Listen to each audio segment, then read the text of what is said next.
பழத்தோட்ட ஊழியங்கள் கத்தரருளின ஊழியங்கள் திராட்சை பழத்தோட்ட ஊழியங்கள் கத்தரருளின ஊழியங்கள் அவரில் நிலைத்திருந்து கனி கொடுப்போம் கத்தர் வாய்க்க செய்வார் அவரில் நிலைத்திருந்து கனி கொடுப்போம் கத்தர் வாய்க்க செய்வார் துதி உமக்கே துதி உமக்கே துதி உமக்கே என்றுமே என்றும் துதி உமக்கே துதி உமக்கே துதி உமக்கே என்றுமே என்றும் துதி உமக்கே என்றுமே என்றும் துதி உமக்கே என்றுமே.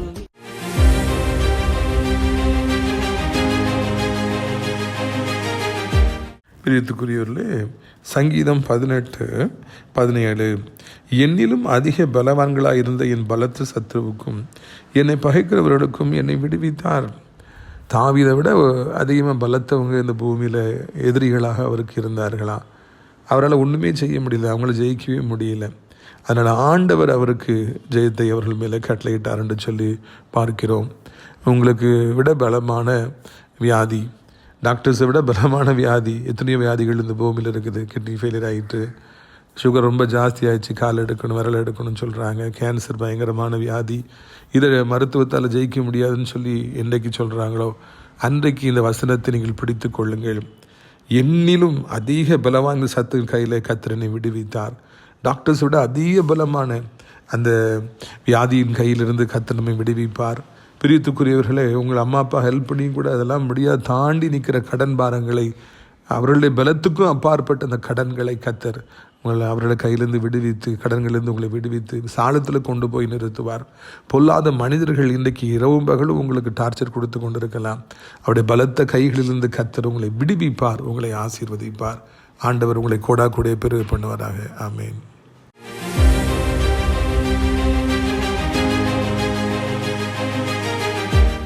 சிறியவனை புழுதிலிருந்தும் எளியவனை குப்பையிலிருந்தும் எடுத்து உயர்த்தி ராஜாக்களோடும் பிரபுக்களோடும் பந்தியிருக்க செய்கிற அருமை ஆண்டவர் இயேசு கிறிஸ்துவின் இனிதான நாமத்தினாலே இந்த சத்தத்தை கேட்கின்ற அனைத்து தேவனுடைய பிள்ளைகளுக்கும் என்னுடைய அன்பான வாழ்த்துகள். நீங்கள் கோடா கோடியை பெருகுவீர்களாக, உங்களுடைய பிள்ளைகள் கோடா கோடியை பெருகுவார்களாக என்று நான் வாழ்த்துகிறேன். பிரியத்துக்குரியவர்கள், இந்த நாளிலும் கூட உங்களை சந்திப்பது அதிக சந்தோஷமாக இருக்கிறது. ஆண்டவருடைய சித்தங்கள் இந்த பூமியில் நிறைவேறி கொண்டே இருக்கின்றது. ஆண்டவர் தன்னுடைய பிள்ளைகளை ஆசீர்வதித்து கொண்டே இருக்கின்றார், உயர்த்தி கொண்டே இருக்கிறார், மேன்மைப்படுத்தி கொண்டே இருக்கிறார், மகிமைப்பட்டு கொண்டே இருக்கின்றார்.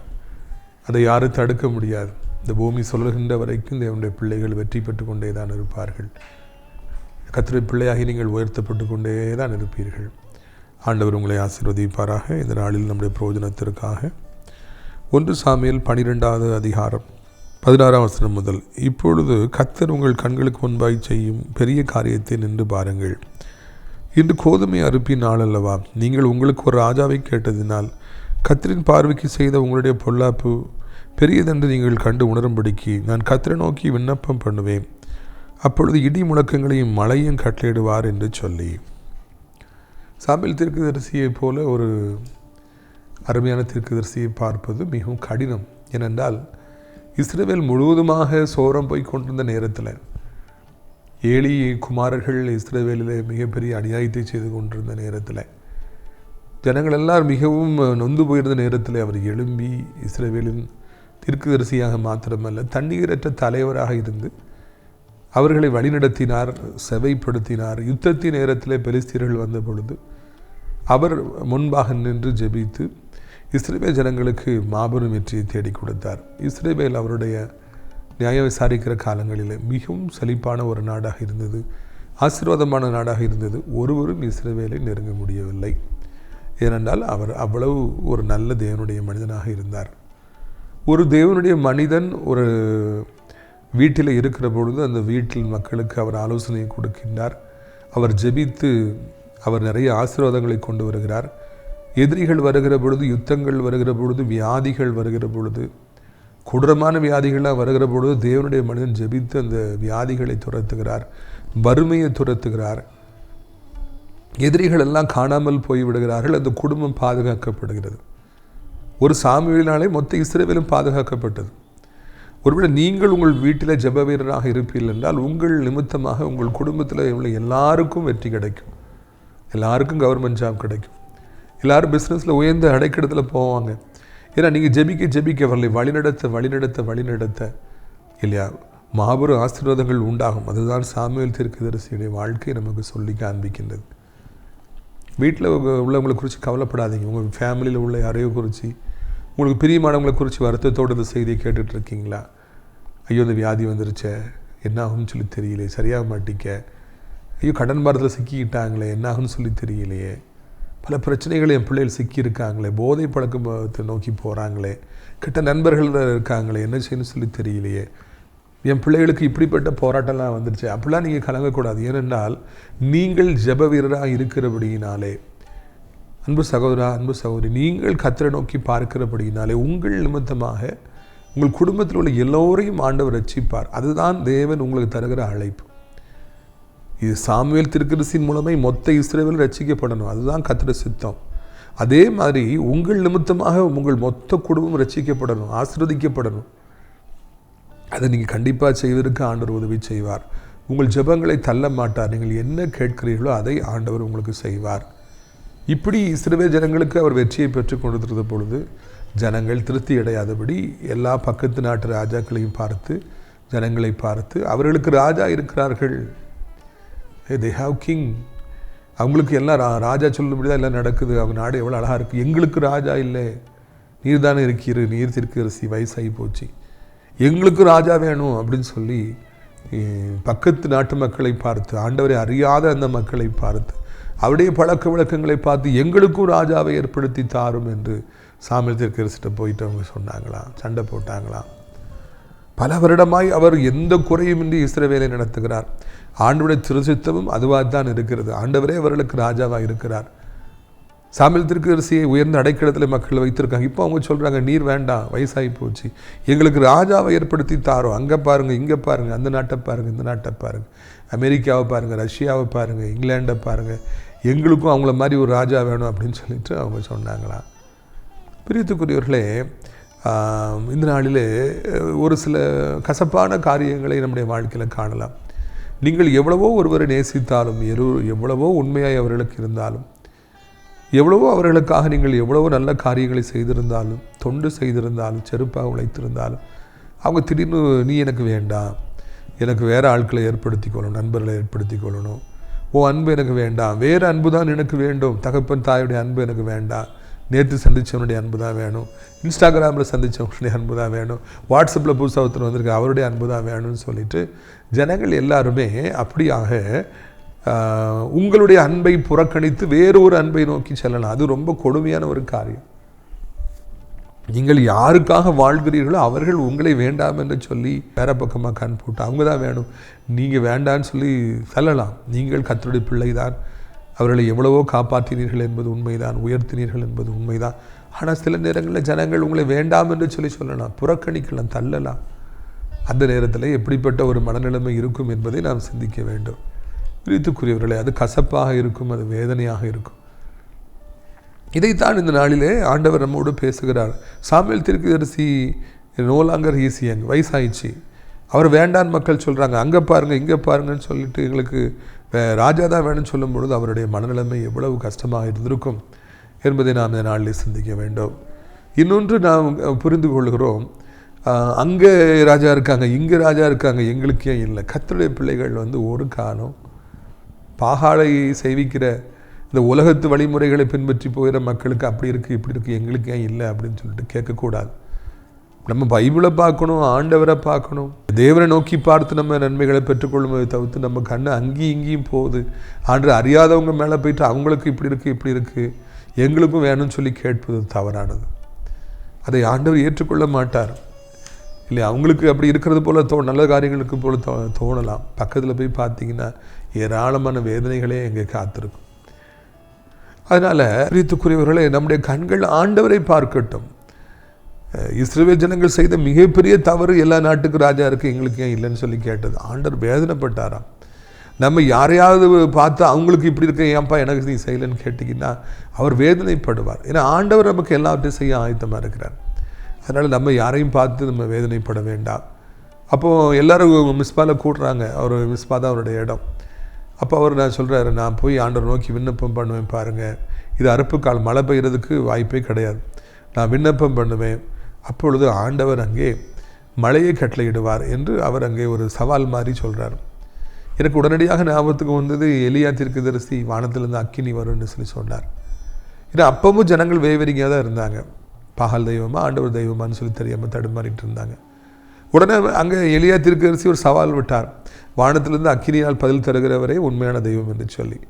ஜனங்கள் எல்லாரும் கூடியிருக்கும் பொழுது பாகால் தீர்க்கதரிசியால் அக்கினியை கொண்டு வர முடியல, எலியா கொண்டு வந்தார். உடனே கத்திரை தெய்வம்னு சொல்லி ஜனங்கள் ஆண்டவரை பணிந்து கொண்டார்கள், ஆண்டவரின் பக்கமாக சேர்க்கப்பட்டார்கள். அதே போலவே இங்கே ஒரு தீர்க்கதரிசி ஏராளமான ஜனங்கள், ஆயிரம் ஜனங்கள் கூடியிருக்கிற இடத்துல நான் ஜெபம் பண்ணுவேன், ஆண்டவர் இந்த மழையே வர வாய்ப்பில்லாத இந்த நேரத்தில், அறுவடை நேரத்தில் அவர் மழையை கட்டளையிடுவார் என்று அங்கு சவால் விட்டு அவர் ஜெபிப்பதை பார்க்கிறோம். என்ன ஒரு மன உறுதி, என்ன ஒரு விசுவாச அறிக்கை, எவ்வளவு ஒரு ஆண்டவரோடு அந்யோன்யமாக ஐக்கியமாக அவருக்கு இருந்திருக்கும் என்றால், நான் சொன்னால் ஆண்டவர் செய்வார் என்று சொல்லி அவர் அங்கே விசுவாசித்திருப்பார் என்றால், இப்படியாக சவால் விடுகிற அளவுக்கு அவர் அங்கே இருந்தார் என்று சொல்லி நான் காண்கிறோம். ரொம்ப சந்தோஷப்படுறோம். பிரியத்துக்குரிய தேவனுடைய பிள்ளைகளே, நம்முடைய வாழ்க்கையில் எவ்வளவு வயதாகிவிட்டால் என்ன, பலகீனமாகிவிட்டால் என்ன, நாம் மக்களால் வெறுக்கப்பட்டால் என்ன, புறக்கணிக்கப்பட்டால் என்ன, நாம் கர்த்தரோடு கூட இருப்போம் என்றால், நாம் ஆண்டவரோடு கூட யோனோக்கை போல நாம் சஞ்சரிப்போம் என்றால், நடந்து கொண்டே இருப்போம் என்றால், இயேசுவை உறுதியாய் பிடித்திருப்போம் என்றால், யாரையும் சவால் விடுகிற அளவிற்கு நம்முடைய வாழ்க்கை அங்கே இன்பகரமாக இருக்கும் என்பதில் சந்தேகமே இல்லை. சந்தோஷமானதாக இருக்கும் என்பதில் அங்கே ஒரு கேள்விக்குறியும் இல்லை. சவால் விடலாம், யாராலும் சவால் விடலாம். நான் ஜோமுன்ற மழை வரும் பாரு அப்படின்னு சொல்லி எல்லார்ட்டையும் அவர் சவால் விட்டாராம். இந்த சாமுவேல் தீர்க்கதரிசி, எலியா தீர்க்கதரிசி போன்றவர்கள்லாம் இன்றைக்கி நமக்கு சவாலாக இருக்கிறாங்க. நாங்கள் சாதாரணமான பாடுள்ள மனிதராக இருந்தும் கூட இப்படிப்பட்ட பெரிய காரியங்கள்லாம் செய்தோமே, சவால் விட்டோமே, நீங்கள் ஏன் அப்படி செய்யக்கூடாது, எங்களை மாதிரி நீங்களும் ஏன் சவால் விட்டு வாழ்க்கையில் வெற்றி காணக்கூடாதுன்னு சொல்லி நம்ம அழைக்கிறாங்க. பாருங்கள் 18ஆம் வசனம், சாமுவேல் கர்த்தரை நோக்கி விண்ணப்பம் பண்ணினான். அன்றைய தினம் கர்த்தர் இடி முழக்கங்களையும் மழையும் கட்டளையிட்டார். அப்பொழுது ஜனங்கள் எல்லாரும் கர்த்தருக்கும் சாமுவேலுக்கும் மிகவும் பயந்து. உடனே சாமுவேல் தீர்க்கதரிசி கர்த்தரை நோக்கி விண்ணப்பம் பண்ணுறார். பண்ண உடனே ஆண்டவர் மழையும் இடி முழக்கத்தையும் கட்டளையிட்டாராம். ஜனங்கள்லாம் பயந்து நடுங்கினாங்களாம். யாருக்கு பயந்து நடங்கினாங்க? ஆண்டவருக்கும் பயந்து நடங்கினாங்க, சாமுவேல் தீர்க்கதரிசியும் பயந்து நடங்கினாங்க. ஒரு தீர்க்கதரிசி ஜோம்ன உடனே, விண்ணப்பம் பண்ண உடனே கர்த்தரால சும்மா இருக்க முடியல. என் மகன் கேட்குறான், என் மகன் மழையை பெய்ய சொல்லுங்க வச்சிங்கப்பா அப்படின்னு சொல்லி கேட்குறான். ஆண்டவருக்கு காது கேட்டுருது. என் மகன் சொன்ன பிறகு நான் செய்யாமல் இருப்பேன். உடனே இடி மாத்திரம் இல்லை, இடி முழக்கங்களே விட்டு டப டப டபான்னு வெடிக்குது. மக்கள்லாம் கதி கலங்கி போயிடுறாங்க. கொட்டென்று மழை கொட்டுகிறது, டம டம டமன்னு இடி விழுகிறது, இருள் சூழ்கிறது. ஒரு மனிதனுடைய ஜெபம் அங்கே ஒரு பெரிய மாற்றத்தை கொண்டு வருகிறது. அந்த நாடே, இஸ்ரவேல் நாடே அசைகிறது. ஆண்டவர் உயிருள்ள தெய்வம். சாமுவேல் தீர்க்கதரிசி ஆண்டவருடைய தீர்க்கதரிசி என்பதை அங்கே எல்லாரும் கண்டு பயந்து நடுங்கினார்கள் என்று பார்க்கிறோம். இதுக்கு முன்னூட்டி ஜனங்கள் சொன்னாங்க, உமக்கு வயசாயிட்டு, வேற நாடுகள்லாம் எப்படி ராஜாக்கள் இருக்கு, எங்களுக்கு ராஜாவை கொண்டு வரோம், யாரையா நியமியும். அவரை மதிக்கவே இல்லை, வியாக்கியானம் பேசிகிட்டு இருந்தாங்க. ஆனால் இப்போ இவர் ஜோம்ன உடனே, சவால் விட்ட ஜோம்ன உடனே, இடி முழக்கம் வந்த உடனே, மழையாய் பெஞ்சு இருளாக வந்தோன்னு ஜனங்கள் அவருக்கு பயந்தார்களாம், ஆண்டவருக்கும் பயந்தார்களாம். இன்றைக்கி யாரெல்லாம் உங்களை அற்பமாக பார்க்குறாங்களோ, கேவலமாக பேசுகிறாங்களோ, புறக்கணிக்கிறாங்களோ, அவங்களாம் உங்களை கண்டு பயந்து நடுங்கும்படியாக ஆண்டவர் இடி முழக்கங்களை அவருடைய வாழ்க்கையில் கட்டளையிடுவார். பாறாங்கற்களை விழ பண்ணுவார், பயங்கர கொடுமலையை கொட்டுவார். என் மகனையா நீ எதிர்த்து பேசினாய், என் மகனுக்கு விரோதமாகவா நீ யுத்தம் செய்கிறாய் என்று ஆண்டவர் வைராக்கியமாக இறங்குவார். சாமுவேல் தீர்க்கதரிசிக்காக வைராக்கியமாக இறங்கினார்ல, அப்போ உங்களுக்காக வைராக்கியமாக இறங்க மாட்டாரா? கண்டிப்பாக வைராக்கியமாக இறங்குவார். தேவன் தன்னுடைய பிள்ளைகளிடத்தில் இருக்கிறேன் என்பதை தவறாதபடிக்கு காண்பிப்பார். God will always show that I am with my children. என் பிள்ளைகிட்ட நான் இருக்கிறேன், என் மகனை நான் கைவிட மாட்டேன், என்ன நான் அவன் பக்கம் தான் இருப்பேன்னு சொல்லி ஆண்டவர் காண்பித்து தீருவார்.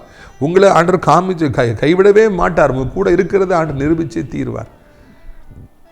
எவ்வளோ பேர் வாழ்க்கையில் நம்ம வாழ்க்கையில் வராங்க போகிறாங்க. கொஞ்ச காலம் இருப்பாங்க, நேசிப்பாங்க, அப்புறம் போகிறாங்க. ஆனால் ஆண்டவர் அப்படி அல்ல. அவர் எப்பொழுதும் நம்மை நேசிக்கிறவராக இருக்கிறார். எப்பொழுதும் நம்மை கைவிடாதவராக இருக்கிறார். நம்மை விட்டு விலகாதவராக இருக்கிறார். நான் உன்னை விட்டு விலகுவதும் இல்லை, உன்னை கைவிடுவதும் இல்லை சும்மா சொல்லலை. விலகவே மாட்டார். 50 வயசு ஆனாலும், 60 வயசு, 80 வயசு ஆனாலும், 90 வயசு ஆனாலும் ஆண்டவர் நம்மை விட்டு விலக மாட்டார், கைவிடவே மாட்டார். ஆண்டவர் நம்ம கூட இருக்கிறது எல்லாருக்கும் தெரியப்படுத்துவார். நம்மை சாதாரணமாய் பார்க்கிற மக்கள், கேவலமாய் பார்க்கிற மக்களுக்கு இடி முழக்கத்தை உண்டு பண்ணி நடுநடுங்க செய்வார். எல்லா ஜனங்களும் நடுங்கினார்கள், ஆண்டவருக்கு பயப்பட்டார்கள். சாமுவேல் தீர்க்கதரிசிக்கும் பயப்பட்டாங்க. இதுக்கு முன்னோட்டி வரைக்கும் இன்செக்யூராக சாமுவேல் ஃபீல் பண்ணியிருப்பார். ஆனால் இப்போ அவர் கூட ஆண்டவருக்கு காமிச்ச உடனே எல்லோரும் நடுங்கி போகிறாங்க. அப்போ இப்போ அவங்க என்ன சொல்கிறாங்க பாருங்கள். 19ஆம் வசனம், சாமுவேலை பார்த்து, நாங்கள் சாகாதபடிக்கு இப்படி தேவனாய கர்த்தரிடத்தில் நம்முடைய அடியாருக்காக விண்ணப்பம் செய்யும். நாங்கள் செய்த எல்லா பாவங்களோடும் எங்களுக்கு ஒரு ராஜா வேண்டும் என்று கேட்ட இந்த பாவத்தையும் கூட்டிக் கொண்டோம் என்று ஜனங்கள் எல்லாரும் சொன்னார். ஐயா, எங்களை மன்னிச்சிருங்க, எவ்வளோ பாவம் செஞ்சோம், அந்த பாவத்தோடு இந்த பாவத்தையும் கூட்டிக்கிட்டோம், ராஜா வேணும்னு சொல்லிட்டு எங்களுக்காக உங்கள் ஆண்டவர்கிட்ட நீங்கள் கொஞ்சம் விண்ணப்பம் செய்வீங்களா? எங்களுக்காக கொஞ்சம் ப்ரேயர் பண்ணுவீங்களா? இங்கே பாவம் மன்னிக்கப்படும்படி எங்களுக்காக கொஞ்சம் ப்ரேயர் பண்ணுவீங்களா? ஐயா, அந்த டோனை பார்த்தீங்களா? அது வரைக்கும் அவரை அவ்வளோ கேவலமாக பேசுனாங்க, ராஜாவை கொண்டு வரோம் அப்படின்னு சொல்லி சொன்னாங்க. இப்போ நடுங்குறாங்க.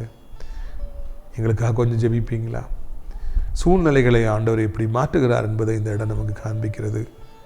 நாம் தள்ளப்படுகிற நேரங்கள், நாம் புறக்கணிக்கப்படுகிற நேரங்கள், நாம் அழிக்கப்படுகிற நேரங்கள் எல்லாம் நம்முடைய வாழ்க்கையில் இருக்கலாம். ஆனால் அதே நேரத்தில் ஆண்டவர் நமக்காக செயல்படுகிற பொழுது யார் நம்மை புறக்கணிக்கிறார்களோ, யார் நம்மை கேவலமாக பேசுகிறாங்களோ, இதே மாதிரி கொஞ்சம் எங்களுக்காக ப்ரேயர் பண்ணுவீங்களா? கொஞ்சம் எங்களுக்காக ஜெபிப்பீங்களா? அவங்க நடுங்கி போவதற்கு ஒரு காலத்தை ஆண்டவர் ஏற்படுத்துகிறார். ஏனென்றால் ஆண்டவர் உங்களுக்காக வைராக்கியமாக செயல்படுகின்ற ஒரு ஆண்டவராக இருக்கின்றார். தேவன் செய்கின்ற காரியங்கள் பயங்கரமானவைகளாக இருக்கிறது. பிள்ளைகளுக்கு சார்பாக அவர் செய்கிற காரியங்கள், இதைத்தான் நீங்கள் புரிந்து கொள்ள வேண்டும் என்று உங்களை அன்போடு கூட நான் அழைக்கின்றேன். பிரியத்துக்குரியவர்களே, காலங்கள் செல்லலாம். சாமுவேல் தீர்க்கதரிசி காலங்கள் முடிஞ்சிருக்கலாம், எலியா தீர்க்கதரிசி, அப்படியே ஆண்டவர் அப்போஸ்தலன் பவுல், இப்போது இத்தனையோ 2000 வருஷங்கள் ஆயிருக்கலாம். ஆனால் அதே அன்போடு ஆண்டவர் காத்திருக்கிறார். அதே பாசத்தோடு ஆண்டவர் உங்களுக்காக காத்திருக்கிறார்.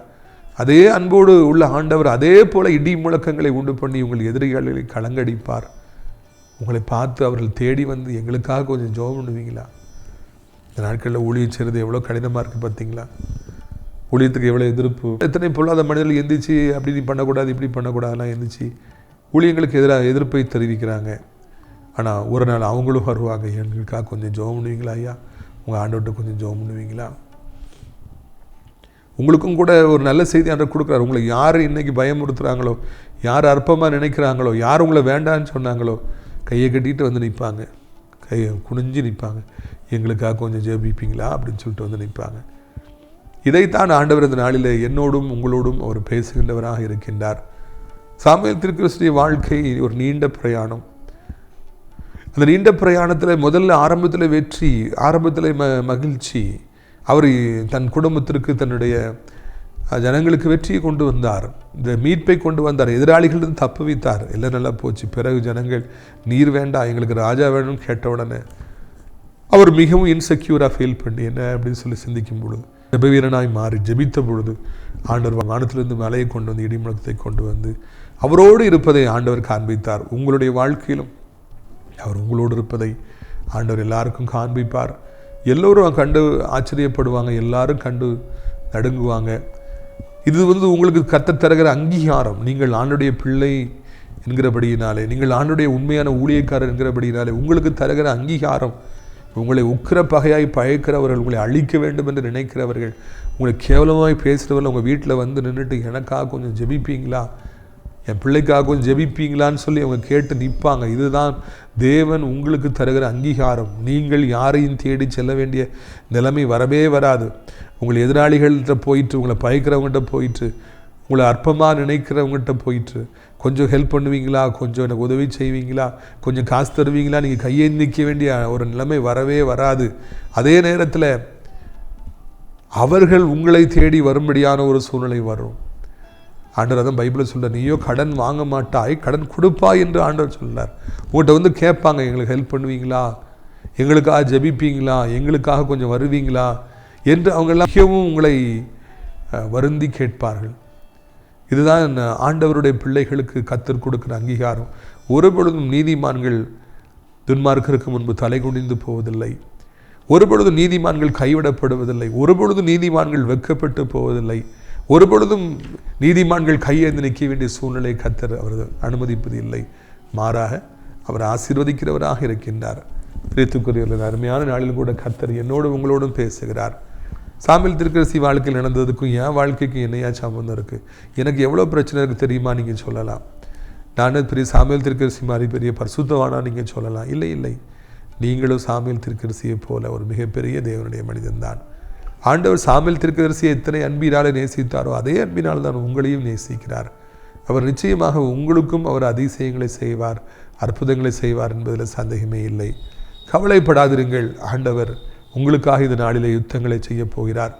இந்த நாளிலே ஆண்டவர் உங்களுக்காக இடி முழக்கங்களை உண்டு பண்ண போகிறார். உக்கிர பகையாய் பயக்கிறவருடைய மனங்களெல்லாம் சிதறும்படியாக, பயந்து போகும்படியாக, களங்கடிக்கும்படியாக அவர் இடி முழக்கங்களை உண்டு பண்ணுகிற தேவன். உங்கள் எதிராளிகளை சிதறடிக்கிற தெய்வம், வியாதிகளை சிதறடிக்கிறார். உங்களுடைய ஆசீர்வாதங்களுக்காக நான் ஜெபிக்கும்படியாக விரும்புகிறேன். நம்ம ஜெபிக்கலாமா? எல்லாரும் கண்களை மூடுவோம், நாம் ஜெபிப்போம். அப்பா பிதாவே, இந்த நாளுக்காக நன்றி செலுத்துகிறோம். நிர்வாணத்துக்கும் பூமிக்கும் ஆண்டவராக இருக்கிறீர். சாமுவேல் தீர்க்கதரிசி வாழ்க்கையில் எவ்வளோ பெரிய ஒரு மாற்றத்தை நீர் உண்டு பண்ணினீர். ஜனங்கள் அவரை புறக்கணித்த பொழுது, அற்பமாய் எண்ணிய பொழுது, கேவலமாய் பேசிய பொழுது, ஆண்டவரே சாமுவேல் தீர்க்கதரிசி ஜெபத்தை கேட்டு, ஆண்டவரே மழை வரவே வாய்ப்பில்லாத அந்த நேரத்தில், அறுவடை நேரத்தில் இடி முழக்கங்களையும் மழையும் பெய்ய பண்ணி அவர்களை களங்கடித்து, ஜனங்களை களங்கடித்து, ஜனங்கள் நடுங்கி போனார்கள். எங்களுக்காக உங்கள் தெய்வத்தில் விண்ணப்பிப்பீர்களா என்று கேட்டார்கள். அப்பா அப்பா, உயிருள்ள தெய்வமே, உடைய பிள்ளைகளை ஒருபொழுது விட்டு கொடுக்காதவரே, உடைய பிள்ளைகளை ஒருபொழுது வெட்கப்படுத்தாதவரே, உமக்கு நன்றி நன்றி நன்றி நன்றி. அப்பா, எத்தனை வயதானாலும், எவ்வளவு காலங்கள் ஆனாலும், இந்த உலகத்தில் எவ்வளவு மாற்றங்கள் வந்தாலும், டெக்னாலஜி எத்தனையோ வளர்ந்தாலும், உடைய பிள்ளைகளை விட்டு கொடுக்க மாட்டீர். உடைய பிள்ளைகளை புறக்கணிக்க விட மாட்டீர். உடைய பிள்ளைகளை அற்பமாக எண்ண விட மாட்டீர். ஆண்டவர், யார் புறக்கணித்து போகிறார்களோ அவர்கள் தேடி வரும்படியாக எங்களுக்காக உதவி செய்வீர்களா, எங்களுக்காக கொஞ்சம் ஜெபிப்பீர்களா என்று கேட்கும்படியான ஒரு சூழ்நிலையை நிச்சயமாக ஏற்படுத்தி தருவீர். அதற்காக நன்றி அப்பா. இது நாளிலிருந்து சத்தத்தை கேட்குற பிள்ளைகள் எந்த நிலைமையில் இருந்தாலும் அவர்களுக்கு நிச்சயமாக நீ உதவி செய்ய வேண்டிய, வேண்டான்னு சொல்லிட்டாங்களே என்று கதறி நிற்கிற பிள்ளைகளுக்கு ஆண்டவர் யுத்தங்களை செய்யுங்க, வழக்காடுங்கப்பா. ஆண்டவரை, உங்களுடைய பிள்ளைகளை ஒருபொழுது நீ கைவிட மாட்டீரதற்காக நன்றி. வியாதியை இப்போ களங்கடிக்க பண்ணுங்க ஆண்டவர். வியாதி இப்பொழுதே புறப்பட்டு போகும்படியாக செய்யுங்க இயேசுவின் நாமத்தில். ஆண்டவரை, எவ்வளோ பெரிய வியாதியாக இருந்தாலும் மறைந்து இழந்து போன பலத்தை பெற்று பிள்ளைகள் ஆண்டவர் மறுபடியும் சந்தோஷமாய் புது வாழ்வு அடைய கத்தாவே நீர் உதவி செய்ய வேண்டும் என்று கெஞ்சுகிறோம். எல்லா வியாதிகளை விட கத்தாவே நீர் பெரியவர். எல்லா பிசாசுகளை விட நீர் பெரியவர். எல்லா பொல்லாத மனிதர்களை விட நீர் பெரியவர். அதற்காக நன்றி அப்பா. இப்பொழுதும் கூட கத்தாவே உமக்கு சோத்திரம். பிள்ளைகள் ஒவ்வொருவரையும் நீர் ஆசீர்வதிப்பீராக. முக்கியமாக கத்தாவே உமக்கு சோத்திரம் அப்பா. ஆண்டவரே, இந்த நாள் வேலையே இல்லாமல், வருமானமே இல்லாமல் இருக்கிற பிள்ளைகள் எப்படி வாழ முடியும்? சம்பளமே இல்லாமல் இருக்கிற பிள்ளைகள், தகப்பனை வேலை ஸ்தலத்தில் நிறைய நெருக்கம், நிறைய பிரச்சனை, நிறைய போராட்டம். என்னை தூக்கணும்னு நினைக்கிறாங்க. எனக்கு வருமானம் போதுமானதாக இல்லை. என் பாஸ் சத்தம் போட்டே இருக்கிறார், எனக்கு என்ன பண்ணுன்னு தெரியலன்னு சொல்கிற எவ்வளோ பேர் உண்டு. பக்கத்து வீட்டில் பிரச்சனைகள், பிள்ளைகளாலே பிரச்சனைகள், திருமணத்தில் பிரச்சனைகள். ஆண்டவர், எவ்வளவோ மக்கள் ஆண்டவர் எவ்வளோ துன்பங்கள் அனுபவிக்கிறாங்க. சமாதான பிரபுவே, அவர்கள் சமாதானத்தை தார். வேதனை உண்டாக்குற காரியங்களுடைய வாழ்க்கையிலிருந்து அப்புறப்படுத்தி அவர்களை புது பலத்தினாலே நிலைநிறுத்த வேண்டும் என்று சொல்லி கெஞ்சுகிறோம். தேவ கிருபை தாங்கட்டும், தேவ இரக்கம் தாங்கட்டும். கர்த்தருடைய பிள்ளைகளுக்காக யாவற்றையும் நீர் செய்து முடித்தரணும். வானத்தையும் பூமியும் படைத்த கர்த்தாவே, வாலிபத்தில் இருக்கிற பிள்ளைகளை ரட்சிங்கப்பா. தவறான முடிவுகள் எடுத்து அழிந்து விடாதபடி காத்துக்கொள்ளுங்க. ரட்சிங்க ராஜா, ரட்சிங்க. வயதானவர் கீழே விழுந்து விடாதபடி, எலும்புகள் முறிந்து விடாதபடி, சாத்தாங்களை தொட்டு விடாதபடி காத்துக்கொள்ளுங்கப்பா. தீர்க்காயுசை தாருங்க. நீண்ட காலமாய் காத்திருக்கிற பிள்ளைகளுக்கு இன்றைக்கு இப்பொழுது நிச்சயமாய் ஒரு அற்புதத்தை செய்து அவர்களை சந்தோஷப்படுத்துங்க. இயேசு கிறிஸ்துவின் திருநாமத்தை சொல்லி ஜெபிக்கிறோம். ஒவ்வொருவரையும் ஆண்டவரே, முக்கியமாக தேவனுடைய பிள்ளைகள், கர்த்தருக்காய் வைராக்கியமாக இருக்கிற பிள்ளைகளுக்காக நீர் வைராக்கியம் காண்பிக்கணும். அவர்கள் வெட்கப்படாதபடிக்கு பாதுகாக்கணும். உலகம் இருக்கிற அத்தனை நாடுகளையும் அத்தனை மக்களையும் ஆசீர்வதிங்க. இந்திய தாய் திருநாட்டை மக்களை ஆசீர்வதிங்க. அனைத்து ஊழியர்களையும் ஊழியக்காரர்களையும் ஆசீர்வதிங்க. ஆசிரியர் திராட்சை பழத்தோட்ட ஊழியர்களை நேசிக்கிறேன். நாள்தோறும் நம் நிகழ்ச்சிகளை பார்க்கிற, அறிமுகப்படுத்துகிற ஒவ்வொரு நல்ல உள்ளத்தையும் ஆசீர்வதிங்க. தகப்பனே, அடைக்கலான்குரிய முதியோர்களிடத்தில் சேர அநேக இடங்கள் உண்டே. அநேக முதியோர்களை அழைத்து கொண்டு வாருங்க. இது சத்தத்தை கேட்ட பிள்ளைகள் ஒவ்வொருவரையும் இன்று மேற்கொண்டு ஆசீர்வதிங்க. இயேசுவின் மூலம் ஜெபிக்கிறோம் நல்ல பிதாவே, ஆமென். என் ஆத்துமாவை கர்த்தரை ஸ்தோத்திரி, என் முழு உள்ளமையோட பரிசுத்த நாமத்தை ஸ்தோத்திரி. என் ஆத்துமாவை கர்த்தரை ஸ்தோத்திரி, செய்த சகல உபகாரங்களையும் ஒரு பொழுதும் மறவாதே. கர்த்தராகிய இயேசு கிறிஸ்துவின் கிருபையும் பிதாவாகிய தேவனுடைய அன்பும் பரிசுத்த அன்யோன்ய ஐக்கியம் விலகாத பிரசன்னம் உங்கள் அனைவரோடு எந்தைக்கு சதா காலங்களில் நிலைத்திருப்பதா. அல்லேலூயா, அல்லேலூயா. God bless you.